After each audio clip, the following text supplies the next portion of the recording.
The world of adult animation is a sphere we've explored many times, ranging from one of the longest running shows of all time, The Simpsons, to newer iconic shows like Rick and Morty. Many of these shows have also parodied a very popular genre of film, the heist movie, which leads us to the question, which of these characters would be best in a heist? I'm Kyle with Wicked Binge, and this is which adult animated characters would make the best heist crew.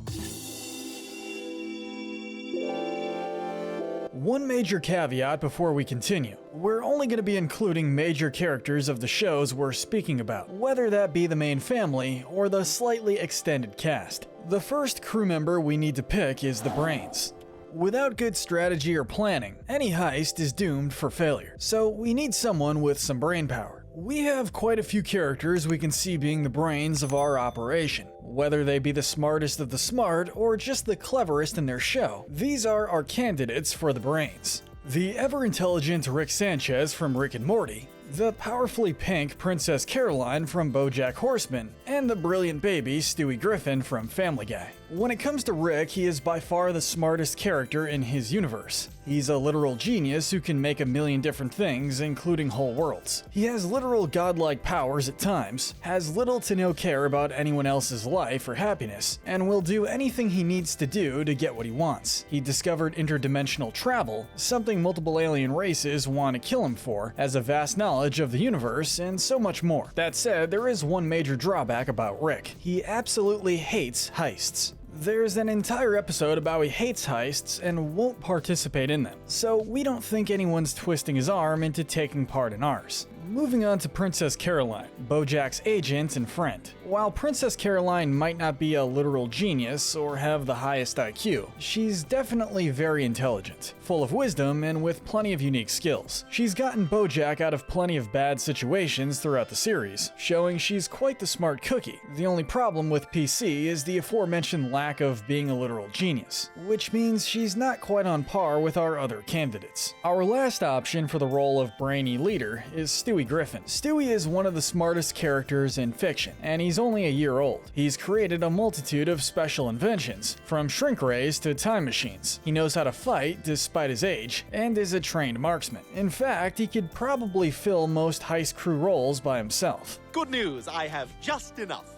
That said, there is one major flaw with Stewie, and that is his age and physicality. He can easily be lifted and thrown around, carried and punted if needed. He's also still a baby and is very easy to emotionally manipulate if necessary. However, his genius-level intellect does counteract that to a degree. So we have to pick Stewie Griffin as our brains, as his intelligence is nearly unmatched, and he's one of the smartest characters in adult cartoon history. With intelligence checked off the list, let's move on to the safecracker. This crew member needs nimble fingers, a level head, and the ability to work under pressure. We do have a couple good options here. First up is Dale Gribble, or Rusty Shackelford from King of the Hill, and second we have Lucy from Disenchantment. Dale Gribble is a bit of a weird case, because he has a lot of skills and interesting abilities. Not only is he skilled in the execution of bugs, but he knows a bit about combat and seems to be skilled in thievery of some kind.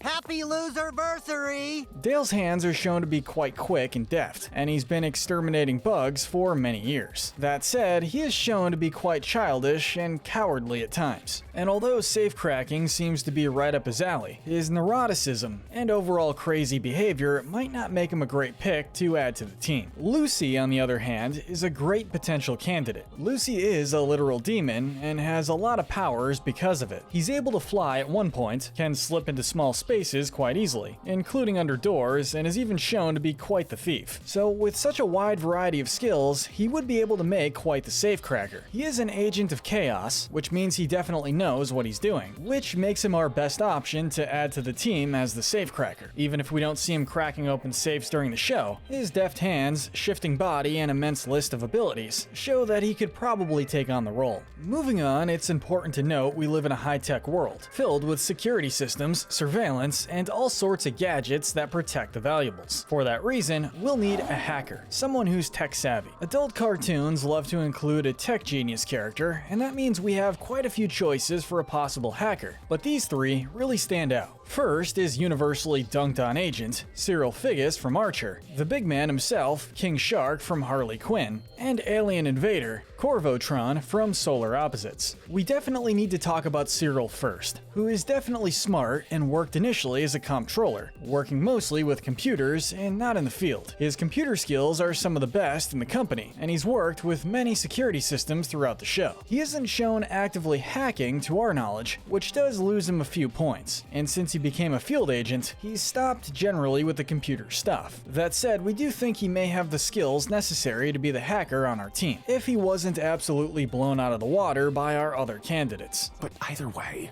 not cool. King Shark is a completely different case because he is a hacker extraordinaire, and with the fact that Harley Quinn brought together her team as a heist crew, it makes sense she needed one. King Shark is not only a hacking guy, but he's also the social media manager for the team, and he's shown to be quite the expert in technology, despite living in the sea. Not only that, but he's also a big guy and can break through security the old-fashioned way if need be, which makes him quite the well-rounded threat and a pretty good pick. His only major downfall is the fact that if someone were to draw blood, he goes quite insane due to his shark biology. Finally, with Corvotron, he's a very smart guy, and a technological genius in most cases. Sure, he seems to be in tune with alien technology from his home planet, but we see he's still more than smart enough to handle most human technology, though he is quite hard-headed at times. And he's also the type not to listen to someone's orders, Part of my team, and it's my job to lead them. which is probably the biggest point against him when it comes to a team heist. With that said, we have to give the hacker role to King Shark. He's the only one of the three who is consistently shown to hack throughout the show. Heists aren't all about aggressiveness, however. Sometimes you need someone low-key to blend in with the crowds. That's why we'll need a master of disguise. And in all honesty, we only have two candidates for this role. The first is actor extraordinaire Clayface from Harley Quinn, and fey pansexual non-human Roger Smith from American Dad. Clayface is kinda cheating because as a metahuman with the ability to shift his form at will, Clayface can literally be anybody. He can shift his body in a multitude of ways, ranging from forming weapons to copying another, or being someone completely new. He's also an actor, allowing him to change his character quite easily and on the spot, and is almost always believable. However, it is worth mentioning that Clayface's acting prowess often gives away his disguises and stops him from being perfect. He's also prone to losing limbs, and such limbs will form entire identities when they are separated. Roger, on the other hand, is also a definitive master of disguise, and one of the most major and well-known characters in fiction to use disguises like he does. His disguises range from little girl to serial killer clown to unknown businessman and everything in between. Roger's uncanny ability to shift into any disguise and play it with surprising ease makes him a force to be reckoned with. He barely ever gets caught in his disguise, and not being a well-known supervillain definitely helps. It gets to the point that although the family is aware of most of his personas, even he can be surprised by which of his personas are around, and some even take on lives of their own. There is one thing I'm going to need from you.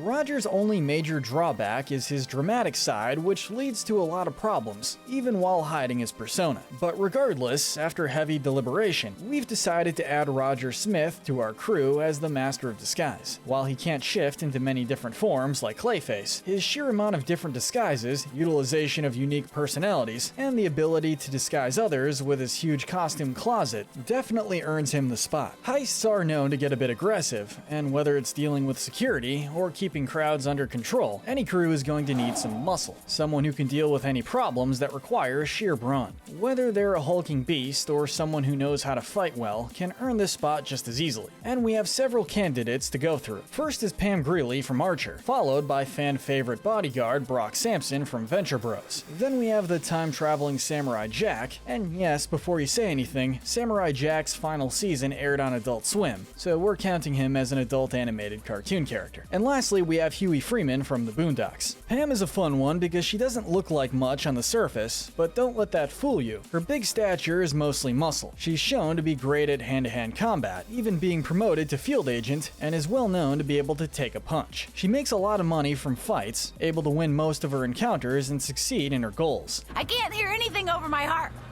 The only drawback with Pam is the fact that she doesn't seem to have excessive physical strength. though we do see her rip doors off hinges, and from a pure fighting standpoint, she is quite the threat. Brock Samson, on the other hand, is a massive hulk of a man, and easily one of the strongest characters that comes to mind. He barely feels pain from anything physical, and can survive almost anything, his body having plenty of bullets, blades, and buckshot within it. He's seen as generally unstoppable, and his ability to take pain is matched by his ability to dole it out, utilizing his fists and melee weapons to great effect throughout his appearances. He's able to kill almost any beast at a moment's notice, from man to monster, and despite his disdain for firearms, is a great marksman, though we don't see him utilizing his superhuman strength for much more than fighting, but that doesn't mean it's not there. Samurai Jack may not have the superhuman strength of Brock Samson, but what he has is a wide variety of skills. He's a master marksman, master swordsman, master martial artist, and is at peak human condition. He can cut through most machinery in a single swipe, jump hundreds of feet into the air, and can throw enemies larger than himself far away. Even with his lean frame, he's quite a threat in a multitude of ways, which means he's definitely a good candidate for this role. And finally, we have Huey Freeman, who's in a similar boat as Jack. He isn't shown to be amazingly physically strong like Brock or Jack, but much like Jack, he is shown to be an expert fighter. Huey is skilled not only in hand-to-hand combat, but in weapon combat, ranging from blades to staves, and is even skilled in fighting against armed opponents, though he is still quite the small and skinny kid. Though he is quick, agile, and threatening. But out of all the options, we have to go with Brock Samson for our muscle. He not only seems to be the strongest of the group, with near superhuman strength, but he's also threatening, and does have great fighting skills to go with his brawn. Now, let's not pretend that heists always go smoothly. When the alarms go off and things go south, sometimes blasting your way out is the only option. That's why we need a skilled gunman. ISIS Special Agent Sterling Archer, a very similar CIA Special Agent Stan Smith from American Dad, and a surprising pick for sure, Bobby Hill from King of the Hill. Archer is a trained special agent, trained in everything from rifles to shotguns to handguns. He's known to be a very effective killer and a great shot. His marksmanship skills are pretty good, and he also has plenty of other skills including hand-to-hand combat, and he knows his way around every piece of spy equipment there is. The only drawback is that he is a bit cocky, and a real pain to work with. Hey, will you quit yelling? Stan Smith is similar, but shockingly different from Archer. Stan was trained in the CIA and is a much more militaristic special agent, being familiar with more standard issue weaponry and explosives. Like Archer, he knows his way around many guns and plenty of equipment, and he has an army of soldiers at his beck and call. However, unlike Archer, his marksmanship is not nearly as consistent, and there's a whole plot about him never actually having killed anyone, which shows that he doesn't have the instinct to kill, which might be a drawback. Code 29er in the alcove. All accuracy, no kills, Bobby Hill is a very interesting case. There is an entire episode dedicated to not only him learning how to shoot, but becoming a surprisingly good marksman. He is 10 times better than his father, and even surpasses Dale to some degree. And he might even be a better shot than Cotton. Bobby is probably the best marksman out of this section, but he totally lacks the killer instinct, or lack of moral compass needed to be a gunman in our crew. So we have to pick Sterling Archer as our gunman. Archer's marksmanship may not surpass Bobby's, but his killer instinct is by far the least suppressed. Now, when it's time to make a getaway, you're gonna hope you pick the right driver. The one thing the driver needs to be is fast behind the wheel.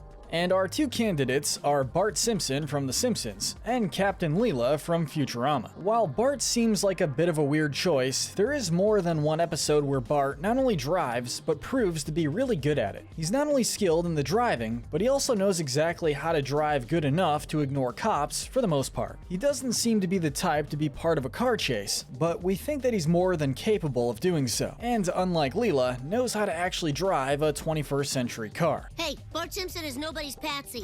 Leela, on the other hand, is a very skilled pilot, and it seems like those skills would actually translate to cars. Her skills are unique because everything goes specifically with 31st century technology. That said, with being a skilled pilot, it's no surprise that she's quite helpful in this situation. If she can transfer those skills to a regular car, she'd be near unstoppable. And with the steering system in the ship being similar-ish to regular cars, we see it as quite likely.